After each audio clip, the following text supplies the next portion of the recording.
नमस्कार, ये star news देख रहे हैं आप। मैं हूं आपके साथ हुज़ैफा गौर। वक्त हो चला है देश और दुनिया की खबरों का।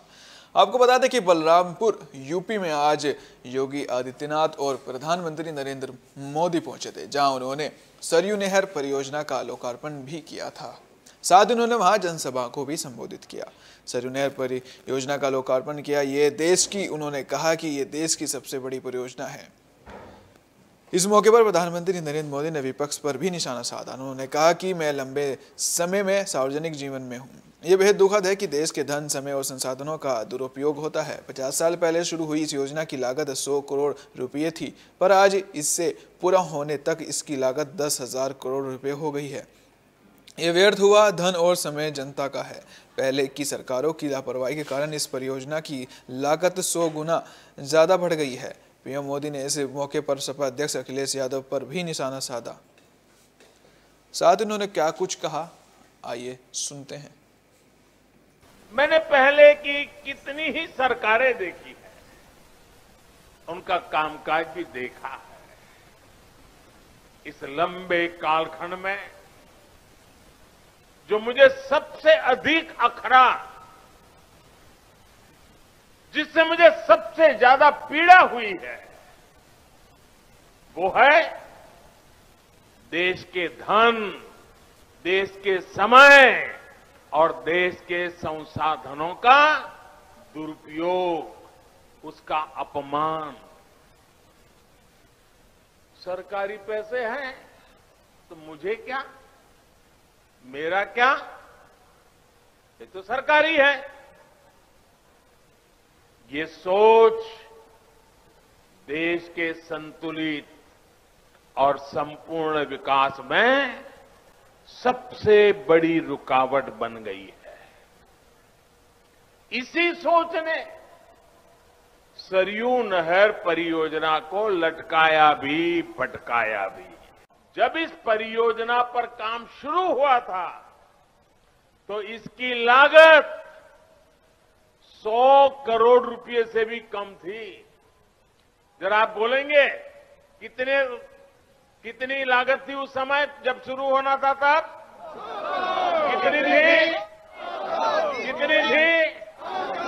100 करोड़। और आज कहां पहुंचा मालूम है?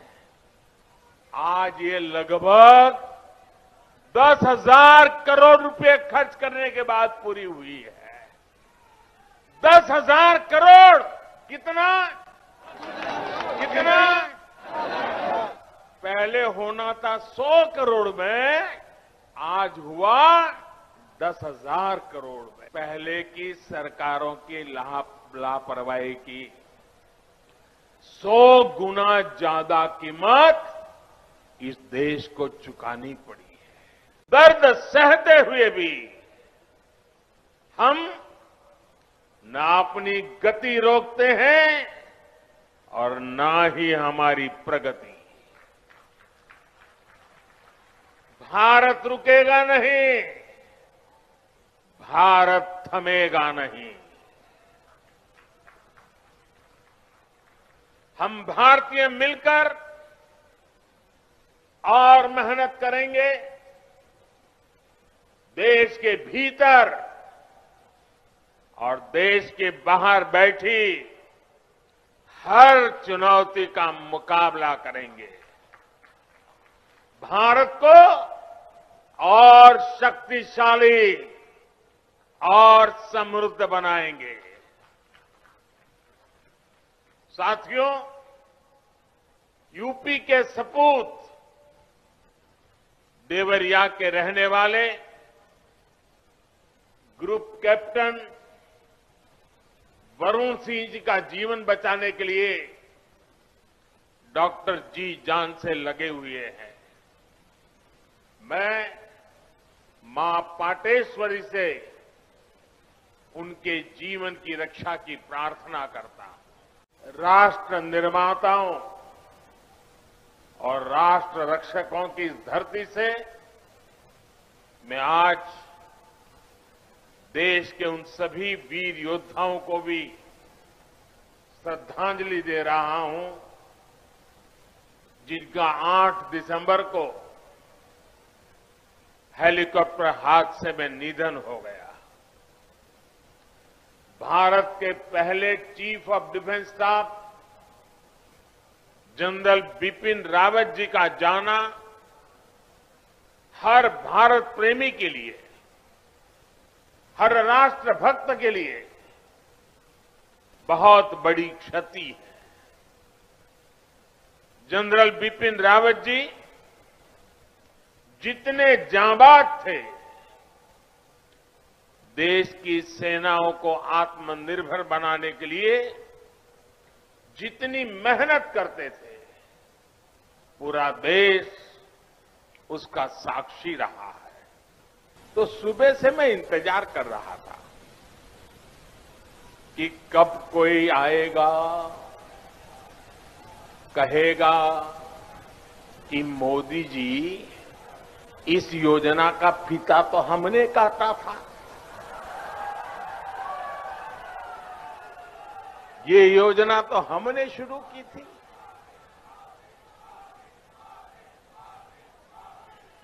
कुछ लोग हैं जिनकी आदत है ऐसा कहने की। हो सकता है बचपन में इस योजना का फीता भी उन्होंने ही काटा हो। साथियों, कुछ लोगों की प्राथमिकता फीता काटना है, हम लोगों की प्राथमिकता योजनाओं को समय पर पूरा करना। राजा देवी बख्श सिंह, राजा कृष्ण दत्तराम और पृथ्वीपाल सिंह जैसे पराक्रमियों ने अंग्रेजी शासन से लोहा लेने में कोई कसर बाकी नहीं छोड़ी थी। अयोध्या में बन रहे प्रभु श्री राम के भव्य मंदिर की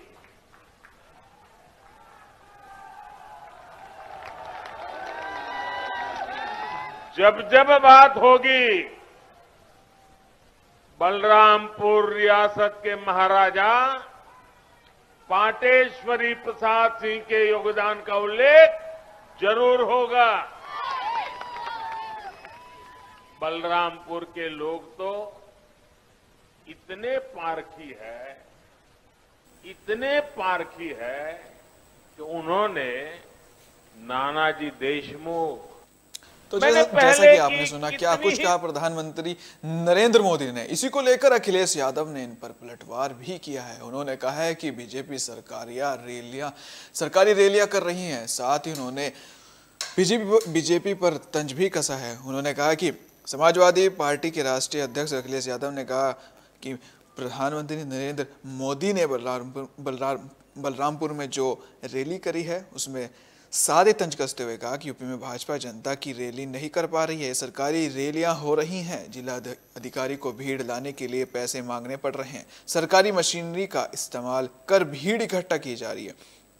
भाजपा यूपी में जनता की नहीं बल्कि सरकारी रैलियां कर रही हैं। लोग परेशान हैं, वो प्रदेश में योगी नहीं योग्य सरकार चाहते हैं। साथ ही उन्होंने ये भी कहा कि बीजेपी सरकार ने महंगाई बढ़ाई, योगी सरकार ने बेरोजगारी बढ़ाई, जो बीजेपी सरकार है इन्होंने बेरोजगारी बढ़ाई है। साथ ही इन्होंने तंज भी कसा है। उन्होंने कहा कि जो समाजवादी पार्टी की सरकार ने काम शुरू किए थे, अब मोदी सरकार उन कामों को आगे बढ़ा रही है। यानी कि एक तरीके से तंज कसते हुए कहा उन्होंने कि जो हमने काम किए थे उनको अपना काम बताकर वो उन कामों को श्रेय ले रही है। परियोजना, मुझे खुशी है इस बात की कि जो अभी तक विकास के कार्यों का उद्घाटन हुआ है उसमें बड़े पैमाने पर समाजवादी सरकार का योगदान है। समाजवादी सरकार में वो कार्य आगे बढ़ाए गए। कम से कम सरकार ये डिनाई नहीं कर पाई कि हां 2012 से लेकर के 2017 तक सरयू परियोजना पे काम नहीं हुआ।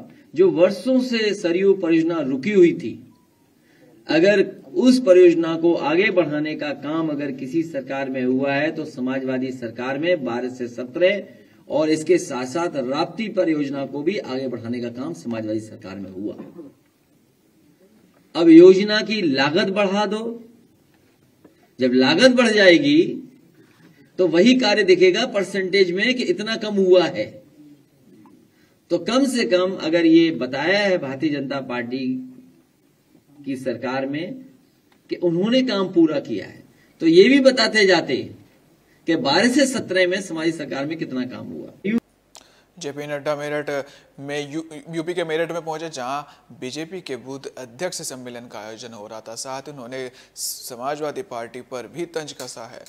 एक तरीके से आपको बता दें कि विधानसभा चुनाव नजदीक हैं, इसी को लेकर समाजवादी पार्टी और बीजेपी पार्टी आमने सामने है, क्योंकि जो बीजेपी पार्टी है वो सपा को अपना पहला नंबर का एक तरीके से दुर्विरोधी कह सकते हैं, या एक तरीके से जो टक्कर दे सकता है विधानसभा 2022 चुनाव में, वो सिर्फ समाजवादी पार्टी नजर आ रही है। इसी को लेकर और जो अखिलेश यादव हैं उनको बीजेपी नजर आ रही है, तो एक दूसरे को पार्टी तंज कस रही है, एक दूसरे की नाकामी गिना रही है, जो उन्होंने नहीं किया उन चीज़ों को गिना रही है जो काम की है या गलत काम की हैं। जैसे बीजेपी सरकार में महंगाई बढ़ी है तो उसी को लेकर समाजवादी पार्टी उसका जिक्र उठा रही है।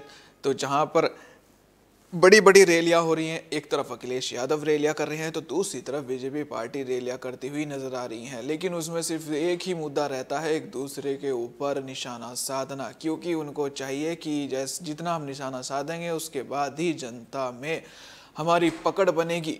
अब देखना यह होगा कि विधानसभा चुनाव में क्या कुछ जनता इसका जवाब देती है और जनता किस तरफ अब की बार जाती है।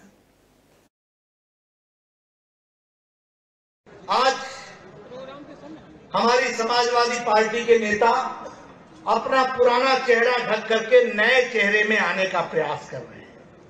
मैं आपको ये बड़े स्पष्ट शब्दों में कहना चाहता हूं कि ये नई सपा नहीं है, ये वही सपा है, ये वही समाजवादी पार्टी है, उसको हमको समझना चाहिए।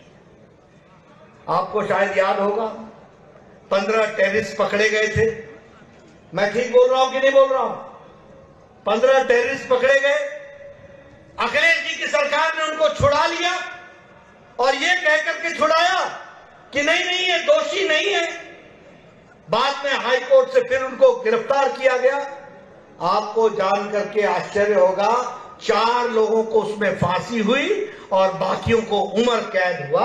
यह भी हमको ध्यान रखना। सारी पार्टियां आपने देखा होगा किसी न किसी जाति से, किसी न किसी धर्म से, किसी न किसी समुदाय विशेष का वोट बैंक की राजनीति कर रही है और यह देश के लिए बहुत बड़ा खतरा है। हमको इसको समझना पड़ेगा भाई, हमको इसको समझना पड़ेगा। आज सारी पार्टियां किसी न किसी जाति का आधार लेती हैं, किसी न किसी धर्म का आधार लेती हैं, देश को खंडित करने की योजना बना करके चलती है। दुर्भाग्य है कि सरदार पटेल के साथ जिन्ना को बराबरी करने का षड्यंत्र होता है।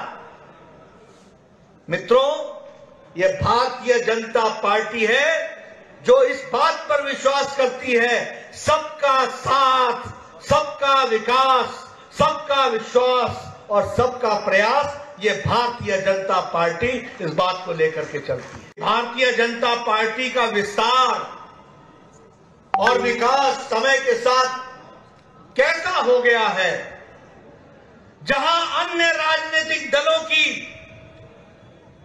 के बराबर की संख्या, यानी जहां अन्य राजनीतिक दल की ये जनसभा होती है, वहां उतनी ही सभा हमारे कार्यकर्ता सम्मेलन में होती है। इस बात को हमको समझना चाहिए। आज मुझे बताया गया है कि लगभग 22,000 का रजिस्ट्रेशन हुआ है, यानी 22,000 कार्यकर्ता बूथ से आए हैं, बूथ के अध्यक्ष हैं। ये कल्पना कोई भी पार्टी नहीं कर सकती है। ये कल्पना कर सकती है तो भारतीय जनता पार्टी कर सकती है। इसको हमको समझना चाहिए। ये ऐसी पार्टी है जहां आम परिवार से आया हुआ, एक साधारण परिवार से आया हुआ व्यक्ति भारत का प्रधानमंत्री बन सकता है। ये संभव है तो भारतीय जनता पार्टी में संभव है। अगर मुझ जैसा भी एक साधारण, जिसका राजनीति से कोई लेना न देना परिवार का नहीं था, वह राष्ट्रीय अध्यक्ष बन सकता है तो भारतीय जनता पार्टी में बन सकता है। अगर दिनेश शर्मा और हमारे सांसद जिनकी श्रृंखला यहां मंच पर बैठी है, ये सब आम परिवार से आए हुए साधारण परिवार से लोग हैं, और मुझे पूरा विश्वास है कि कल आने वाले समय में मेरा सामने बैठा हुआ बूथ का कार्यकर्ता भी पार्टी को नेतृत्व देने के लिए कल वह भी वहां से उठ करके यहां आएगा। ये संभव है तो सिर्फ भारतीय जनता पार्टी में संभव। भारतीय जनता पार्टी, बाकी पार्टियों में आपको किसी न किसी के बेटा होना आवश्यक है। अहमदाबाद में अमित शाह बोले, उन्होंने कहा कि जब से मोदी सरकार आई है तब से हिंदुओं का गौरव बढ़ गया है। उससे पहले हिंदुओं की आस्था पर सवाल भी खड़े होते थे।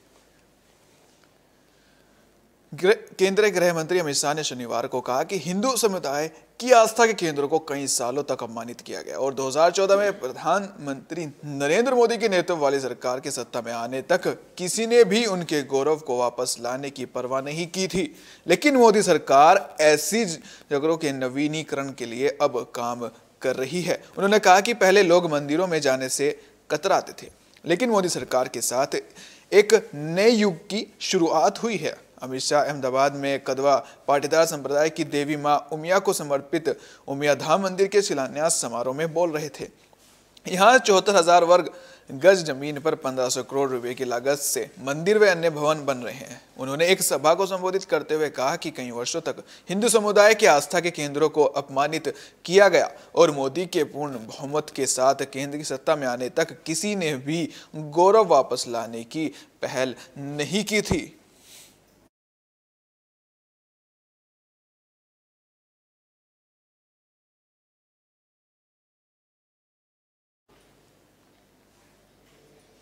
जैसा कि आपको पता है कि नमाज को लेकर एक मसला खड़ा हो रहा है। अभी इसी पर जो हरियाणा के सीएम है मनोहर लाल खट्टर, उन्होंने भी इस पर बयानबाजी की है। उन्होंने कहा कि खुले में नमाज विवाद को लेकर प्रदेश सरकार ने पहली बार कहा है। शुक्रवार को गुरुग्राम पहुंचे मुख्यमंत्री मनोहर लाल ने यहां दो टूक कहा कि किसी भी कीमत पर खुले में नमाज नहीं होने दी जाएगी। इस मसले पर कोई टकराव ना हो, इसके लिए पुलिस प्रशासन और जिला उपायुक्त को स्पष्ट निर्देश दे दिए गए हैं। कोई अपनी जगह पर नमाज पढ़ता है, पाठ करता है, पूजा करता है, इसमें हमें कोई परेशानी नहीं है। धार्मिक स्थल पर इन कामों के लिए धार्मिक स्थल इन्हीं कामों के लिए बने हैं, लेकिन कोई किसी के अधिकारों में हस्तक्षेप ना करे। खुले में नमाज पढ़ने की जो प्रथा चल पड़ी है उसे कतई सहन नहीं किया जाएगा। मुख्यमंत्री मनोहर लाल शुक्रवार को PWED रेस्ट हाउस में GMDA की 9वीं बोर्ड बैठक के बाद पत्रकारों के सवालों का जवाब देते रहे थे। इस दौरान केंद्रीय राज्य मंत्री राव इंद्रजीत सिंह, प्रदेश के कैबिनेट मंत्री मूलचंद शर्मा समेत कई बड़े बड़े नेता भी उनके साथ मौजूद थे। पढ़ने की जो प्रथा यहाँ खुले में हुई है ये कतई भी सहन नहीं की जाएगी, लेकिन इसमें से उस साथ बैठ करके एमिकेबल सोल्यूशन निकाला जाएगा। उन्होंने भी कहा कि बहुत सी हमारे पास जमीनें हैं जहां हमें अनुमति दी जाए, या कुछ जमीनें ऐसी हैं जो उनकी अपनी जमीन होगी या वक्फ की होगी, उसमें कहीं अनक्रोच्ड एरिया है, वो भी कैसे उनको उपलब्ध कराया जा सके, और या फिर अपने घर में नमाज पढ़े। खुले में नमाज पढ़ करके आपसी टकराव भी नहीं होना चाहिए, इसको किसी हालत में टकराव नहीं होने देंगे। कुछ बैठ करके बातचीत करके आपस में फैसला भी किया था, लेकिन वो फैसला भी कई स्थान जो कर दिए गए थे उसको हमने वापस ले लिया है। अब नए सिरे से सारी बातचीत करके और उनको उनके हिसाब से यानी सबको फैसिलिटी मिले, कोई किसी के अधिकारों में हस्तक्षेप न करे, लेकिन जबरदस्ती वो किसी को। खबर प्रशांत किशोर की है। आपको बता दें, जिनको पीके के नाम से भी जाना जाता है, उन्होंने कांग्रेस पर तंज कसा है। आपको बता दें कि जो पीके हैं वो ममता के खास माने जाते हैं। प्रशांत किशोर ने प्रधानमंत्री की तारीफ भी की है। चुनावी रणनीतिकार प्रशांत किशोर ने कांग्रेस पार्टी पर एक बार फिर से जुबानी हमला किया है। प्रशांत किशोर ने कहा कि कांग्रेस में लोकतंत्र है ही नहीं, अगर पार्टी को बचाना है तो गांधी परिवार से बाहर के किसी नेता को लोकतांत्रिक तरीके से अध्यक्ष चुना जाए। उन्होंने कहा कि देश की सबसे पुरानी पार्टी के कांग्रेस के बिना भी भाजपा विरोधी मोर्चा बनाना संभव है। साथ उन्होंने कहा कि बीजेपी काफी मजबूत हो चुकी है। मोदी के नेतृत्व वाले बीजेपी को हराने के लिए आपको मजबूत रणनीति बनानी होगी। प्रशांत किशोर ने कहा कि 1984 के बाद कांग्रेस को अकेले अपने दम पर एक भी लोकसभा चुनाव में जीत नहीं मिली है। बीते 10 साल में कांग्रेस को 90% चुनावों में करारी हार मिली है। कांग्रेस नेतृत्व को हार की जिम्मेदारी लेनी चाहिए। उन्होंने पीएम मोदी की तारीफ करते हुए कहा कि वे सभी लोगों की सुनते हैं, यही उनकी सबसे बड़ी ताकत है। उन्होंने अपनी बातों बातों में साफ झलका दिया कि वो कांग्रेस के खिलाफ है। कांग्रेस किसी की नहीं सुनती। जो कांग्रेस के आला कमान है, गांधी परिवार है, वो किसी की नहीं सुनते। इसी वजह से कांग्रेस बैकफुट पे नजर आ रही है। लेकिन जो बीजेपी सरकार है और जो प्रधानमंत्री नरेंद्र मोदी है वो सभी की सुनते हैं। इसी वजह से बीजेपी फ्रंट फुट पर है।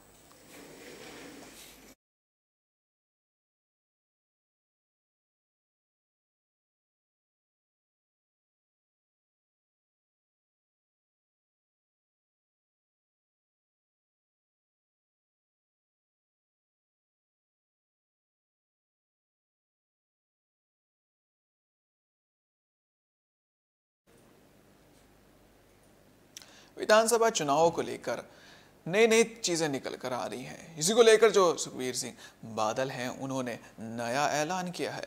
आपको बता दें कि जो अलग अलग पार्टियां हैं वो अपनी विरोधी पार्टी को लेकर नई रणनीति अपना रही हैं। साथ ही जो विरोधी पार्टी है उनके ऊपर तंज भी कस रही हैं। आपको बता देते हैं कि पंजाब विधानसभा चुनाव को लेकर सुखबीर बादल का ऐलान हुआ है। उन्होंने कहा, विधानसभा चुनाव लड़ रहे शिरोमणि अकाली दल के प्रधान सुखबीर सिंह बादल ने एक ऐलान किया। उन्होंने घोषणा की उनकी सरकार बनने पर 2 उप मुख्यमंत्री बनाए जाएंगे। एक उप मुख्यमंत्री उनके सहयोगी दल बसपा के कोटे से बनाया जाएगा। इससे पहले सुखबीर एक उप मुख्यमंत्री हिंदू बनाए जाने की घोषणा कर चुके हैं। 2022 के होने वाले चुनाव वीरण में शिरोमणि अकाली दल पहली बार भाजपा के बिना मैदान में उतरेगी। केंद्र के तीनों कृषि कानूनों के विरोध में संसद ने अपने 24 साल पुराने राजनीतिक सहयोगी भाजपा से गठबंधन तोड़ लिया था, जिसके बाद प्रधान सुखबीर सिंह बादल ने बहुजन समाज पार्टी के साथ गठबंधन में चुनाव लड़ने की घोषणा की थी।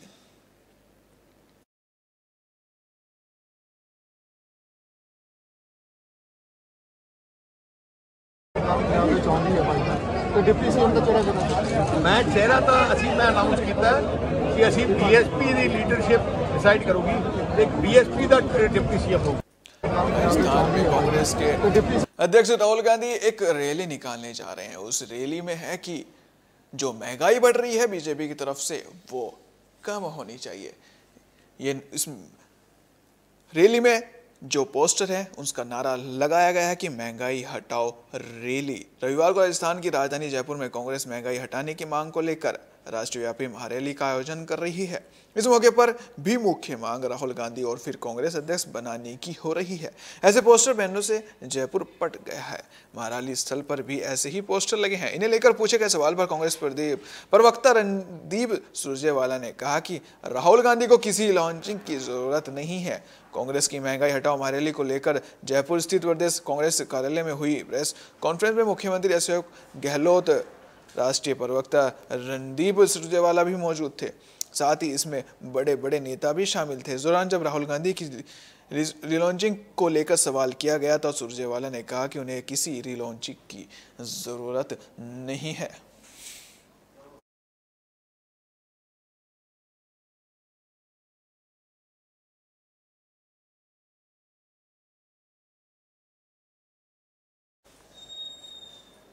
आए दिन जम्मू कश्मीर में आतंकवादियों की घुसपैठ सामने आती है। साथ ही जो मुठभेड़ भी होती है सुरक्षा बलों और आतंकवादियों के बीच, वो भी उसकी भी खबरें सभी के सामने आती है।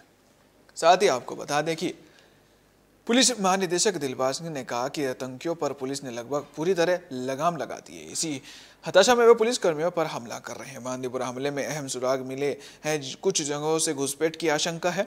कुछ घुसपैठियों के इस तरफ आने की सूचना के बाद संदिग्ध गतिविधियों पर लगातार नजर रखी जा रही है। शनिवार को कश्मीर में आईजीपी विजय कुमार ने बांदीपुरा आतंकी हमले में पाकिस्तानी आतंकवादी के शामिल होने की बात कही। इस हमले में 2 पुलिसकर्मी शहीद हो गए थे। इस घटना के दूसरे दिन सेना, सीआरपीएफ और पुलिस अधिकारियों ने संयुक्त तौर पर बैठक की।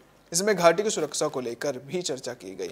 आपको बता दें, साफ तौर पर जो सुरक्षा बल हैं, हमारी आर्मी है, इंडियन आर्मी और जो पुलिस है, एक तरीके से पूरी सरकार ने, पूरे लोगों ने मन बना लिया कि आतंकवादियों को अब मुंह तोड़ जवाब देना है। एक तरीके से कह सकते हैं कि सफाई अभियान चल रहा है जम्मू कश्मीर में, जिसमें आतंकवादियों का सफाया करने पर पुलिस और आर्मी एकदम तैयार है।